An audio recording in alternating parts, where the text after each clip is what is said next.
वाल्मिक कराड याने ह्या खटल्यामधून संतोष देशमुखच्या खुनामधून मला दोषमुक्त करावं अशाचा जो अर्ज दिलेला होता तो अर्ज आज न्यायालयाने फेटाळून लावलेला आहे।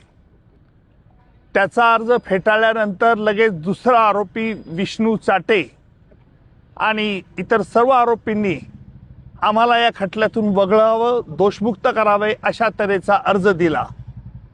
त्यावरती मी जोरदार हरकत घेतली। न्यायालयाला सांगितलं की ही आरोपींची एक मोडस ऑपरेंडी आहे।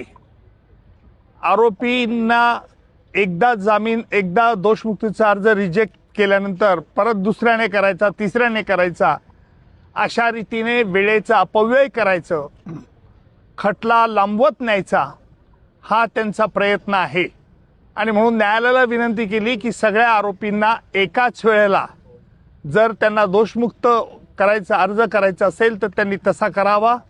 त्याप्रमाणे न्यायालयात आज विष्णू चाटेपासून इतर उर्वरित जे 7 आरोपी आहेत त्यांनी देखील आज दोषमुक्तीचा अर्ज केलेला आहे।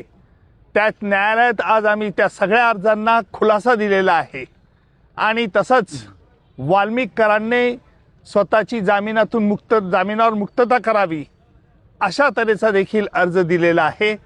त्याला देखील आज आम्ही आमचं म्हणणं आता देत आहोत, त्याला देखील आम्ही विरोध करत आहोत। आरोपी 8 आहे। प्रत्येक आरोपीला नैसर्गिक न्यायदान तत्वानुसार बचावाची संधी द्यावी लागते। न्यायालयाने तशी संधी दिलेली आहे, त्याच्यामुळे हा खटला कुठे लांबणीवर पडतोय अशातला भाग मुळीच नाही।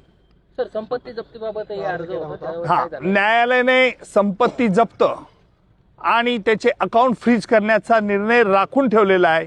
इतर जे अर्ज किरकोळ अर्ज होते गाड्याविषयी किंवा आमचे काही कागदपत्र उशिरा दाखल केलेले त्या अर्जावरती देखील न्यायालयाने ते आमचे अर्ज मंजूर केलेले आहेत। त्याला देखील काही आरोपीतर्फे फारसा आक्षेप घेण्यात आलेला नव्हता। जो अर्ज दोषमुक्तीचा अर्ज दिलेला आहे त्याला न्यायालयात तो विलंबाने अर्ज दिला आहे। भारतीय नागरिक संरक्षण संहितेनुसार असा अर्ज आरोपपत्र दाखल झाल्यानंतर 2 महिन्याच्या आत करायला हवा होता, त्यांनी तसा तो अर्ज केलेला नाही। विलंब माफीचा अर्ज देखील केलेला नाही, म्हणून न्यायालयाने देखील त्यांचे अर्ज तडकाफडकी फेटाळून लावावे अशा तऱ्हेची देखील आम्ही मागणी केलेली आहे। या सगळ्या याची सुनावणी आता